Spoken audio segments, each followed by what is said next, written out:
दोस्तों, समंदर की गहराई का अंदाजा लगाना अंतरिक्ष में खोज करने से ज्यादा मुश्किल है।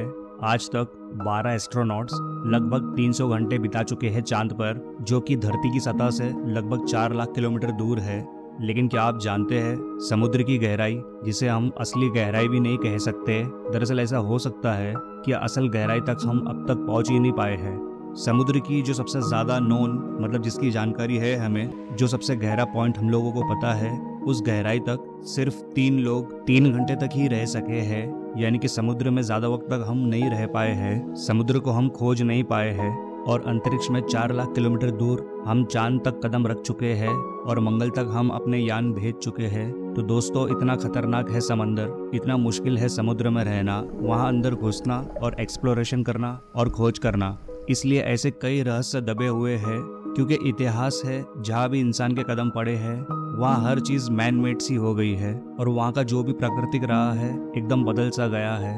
लेकिन एक समंदर ही ऐसी जगह है जहाँ तक हम इंसानों की पहुँच नहीं पहुँच सकी है।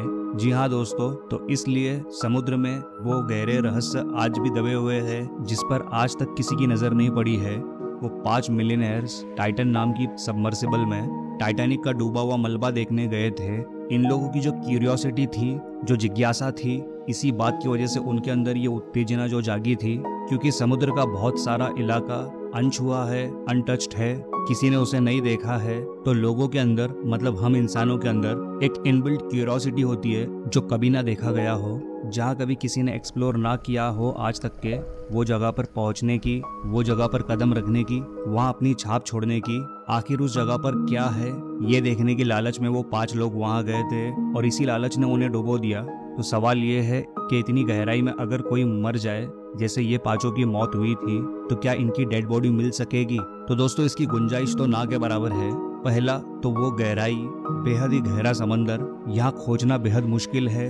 वहाँ बहुत तेज करंट चलती है लहरें समुद्र की गहराई में, जिसकी वजह से जो बॉडी है वो कहीं भी मूव कर सकती है, जिसे खोजना बहुत मुश्किल काम होगा। और दूसरी चीज, वहाँ रहने वाले जीव, दोस्तों समुद्र में जीव रहते हैं, ये तो बात हम सब जानते हैं। पर अब सवाल ये उठता है कि क्या 12,000 फीट पर 3.8 किलोमीटर की गहराई में मौजूद है टाइटैनिक का मलबा, क्या वहाँ पर भी जीव रह सकते हैं, जहाँ पर 1000 एटमॉस्फेयर का प्रेशर पड़ता है? जब हम सरफेस पर होते हैं तो हम पर 1 एटमॉस्फेयर का प्रेशर होता है। क्या इस खतरनाक एनवायरनमेंट में जीव पनप सकते हैं? क्या नेचर उतने डेंजरस एनवायरनमेंट में जीव पैदा कर सकता है? तो शुरू करते हैं ऐसे बैक्टीरिया से जिन्हें रिसर्चर्स ने आरओवी की मदद से, रिमोट ऑपरेटेड व्हीकल्स जो होते हैं जिन्हें समुद्र में डालकर एक्सप्लोरेशन किया जाता है, वहाँ रिसर्च की जाती है, क्योंकि वहाँ पर इंसानों को जाना तो मुश्किल है, वहाँ बार बार नहीं जाया जा सकता है। तो उसमें उन्होंने अपने रिसर्च में पता किया, वहाँ गहराई में कुछ ऐसे बैक्टीरियाज पाए जाते हैं जो इंसानी मांस तक को खा जाते हैं। जी हाँ दोस्तों, टाइटैनिक के मलबे के ऊपर भी इस तरीके के बैक्टीरियाज लगे हुए हैं जो रोजाना टाइटैनिक का 180 किलोग्राम मलबा खा जाते हैं। तो इंसानी मांस तो दोस्तों भूल ही जाइए। तो पहला कारण ये है कि डेड बॉडी नहीं मिल सकती। और अब दूसरा, क्या आपको लगता है कि वहाँ कोई जीव सरवाइव कर सकता है? जब हम इंसान सरफेस के ऊपर है, यानी कि कोई भी जीव सरफेस के ऊपर है, तो हमारा एक ब्लड प्रेशर होता है, हार्ट पंप करता है तो उससे प्रेशर जनरेट होता है, क्योंकि ब्लड को सर से पांव तक पहुंचाना होता है। ऑक्सीजनेटेड ब्लड जो होता है शरीर के अंगों तक पहुंचता है, और जो डीऑक्सीजनेटेड ब्लड होता है वो वेसल्स के माध्यम से वापस बाद में ऑक्सीजनेटेड होकर वापस से अंगों तक जाता है, और ये साइकिल चलता रहता है। तो एक प्रेशर होता है शरीर के अंदर जो कि बाहरी एनवायरनमेंट, बाहरी वातावरण के प्रेशर के बराबर होता है, मतलब बाहरी एटमॉस्फेरिक प्रेशर के बराबर होता है, जिस वजह से हम नॉर्मल होते हैं। लेकिन जब हम पानी के अंदर जाते हैं तो ये जो दबाव है ये 1000 गुना तक बढ़ जाता है। ऐसे कंडीशन में शरीर का ब्लड प्रेशर कमजोर और बाहर का प्रेशर बहुत ज्यादा, तो आप समझिए गुब्बारा पिचकने वाली बात हो जाती है। ऐसी कंडीशन में शरीर पिचक जाएगा, मतलब इम्प्लोड हो जाएगा, कोलैप्स हो जाएगा। शरीर के सारे अंग, ऑर्गन्स, सब कुछ कोलैप्स हो जाएंगे, यहाँ तक कि हड्डियां, स्कल भी। तो इतना दबाव होता है उस गहराई में। तो ऐसे में जो जीव वहां रहते होंगे तो उनका फिजिकल स्ट्रक्चर कुछ अलग तरीके का होता होगा। आपके दिमाग में सवाल आ रहा होगा कि वहाँ पर जीव होते भी होंगे, तो इसका जवाब मैं दे दूं, जी हाँ बिल्कुल, वहाँ जीव होते हैं। नेचर इतना शक्तिशाली है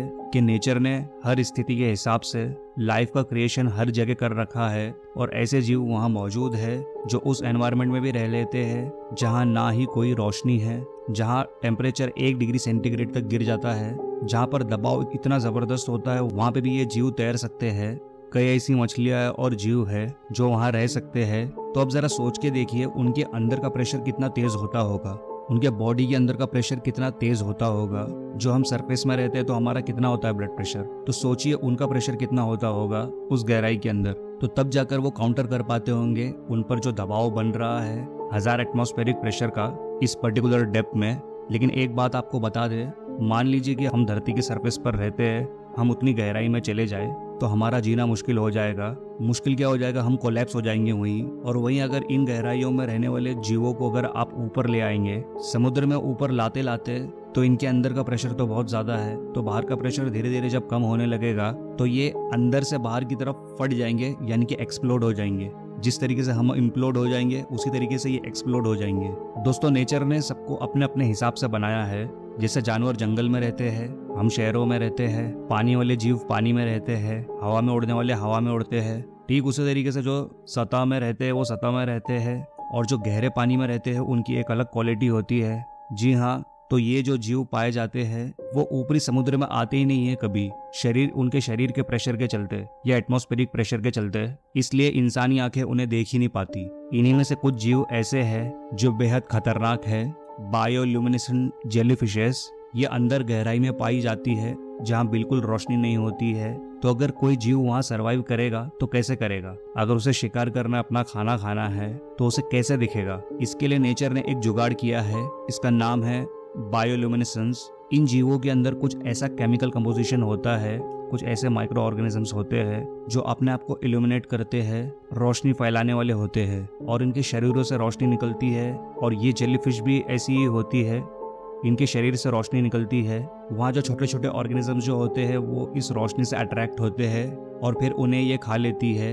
दोस्तों, जो जेलीफिश होती है ये बहुत ज़्यादा जहरीली होती है, एक ही बार में आपके नर्वस सिस्टम को पैरालाइज कर सकती है, उसके अंदर इतना जहर होता है।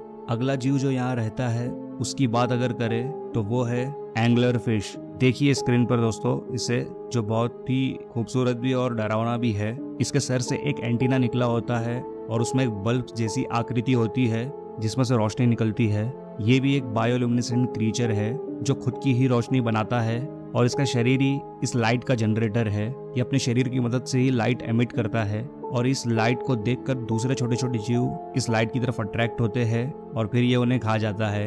ये एंगलर फिश की क्वालिटी है। इसके अलावा बहुत ज्यादा गहरे समंदर में गॉबलिन फिश भी पाई जाती है। इनको गॉबलिन शार्क नाम दिया गया है।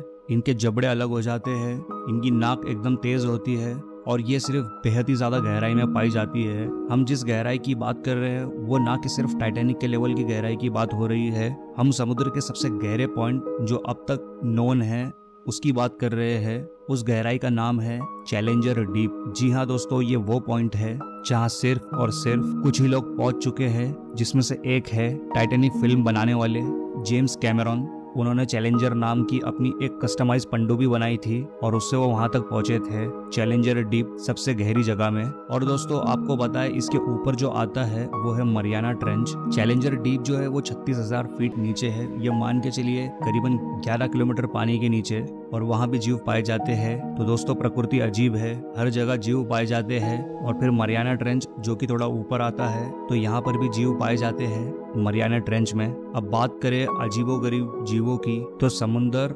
अजीबोगरीब जीवों से भरा पड़ा है। यहाँ ऐसी फिशेस भी पाई जाती है जिन्हें एबिसिमल घोस्ट शार्क कहा जाता है। इनकी आंखें बेहद बड़ी होती है क्योंकि इनकी आंखों को बहुत दूर तक देखने की क्षमता प्राप्त होती है। ये आंखों से लगभग अंधी ही होती है, लेकिन इनके अंदर एक ऐसी कैपेबिलिटी होती है जो चीज़ों को भाप लेती है। वो एक तरीके से एडेप्टेशन है, एवोल्यूशन हुआ है इनके शरीर में। ये अपना आप को ढाल चुकी है कि अंधेरे में कैसे मूव करना है, कैसे अपने शिकार को पकड़ना है, कैसे उस पर अपना कब्जा जमाना है और कैसे उसे खाना है। एबिसिमल शार्क ये सब कुछ एक्सेल कर चुकी है अंधेरे और गहरे समंदर में इस चीज को करना। दोस्तों आपको बता दें, एबिसिमल घोस्ट शार्क का जो अस्तित्व है पृथ्वी पर वो 400 मिलियन साल पुराना है। दोस्तों 400 मिलियन साल पुराना, आप समझ लीजिए। तो इतनी पुरानी है ये फिश, इतनी ज्यादा गहराई में, क्योंकि यहाँ ज्यादा इंसान पहुंच नहीं सके हैं। तो हो सकता है कुछ पुराने या ऐतिहासिक जीव भी यहाँ मौजूद हो जिनका हमें कोई अता पता नहीं हो। कई जापानी फिशरमैन्स को बड़े बड़े शार्क के दांत मिले हैं इतने बड़े दांत जो अब शार्क्स में पाए नहीं जाते हैं। एक्सपर्ट्स का कहना है कि हो सकता है कि समुद्र की गहराई में कुछ ऐसी शार्क्स मौजूद हो जो पुरानी या ऐतिहासिक काल की हो, जिससे हम इंसानों का पाला आज तक ना पड़ा हो। अगर धरती पर जीवन की उत्पत्ति को तलाशना है तो सबसे बेहतरीन जगह जो है तो वो है समुद्र की गहराई दोस्तों। पर दुख की बात ये है, समुद्र की गहराई में कोई भी एक्सप्लोरेशन मिशन चलाना ना कि सिर्फ बेहद खतरनाक है और ये बहुत ज्यादा एक्सपेंसिव भी है। बस यही कारण है कि सारे देश जो है वो अंतरिक्ष की तरफ ज्यादा देखते हैं और समुद्र की तरफ कम देखते हैं। दोस्तों आज की वीडियो यही खत्म होती है। ये वीडियो आपको कैसा लगा और इस बारे में आपकी क्या राय है नीचे कमेंट करके जरूर बताएं। वीडियो अच्छा लगा हो तो लाइक जरूर करना और इस चैनल पर पहली बार आए हो तो सब्सक्राइब करके बेल आइकन को दबाकर ऑल जरूर करें ऐसी ही मजेदार वीडियोस की नोटिफिकेशंस पहले पाने के लिए। तो मिलते हैं नेक्स्ट वीडियो में एक नए टॉपिक के साथ। तब तक ध्यान रखिए अपना। जय हिंद, जय भारत।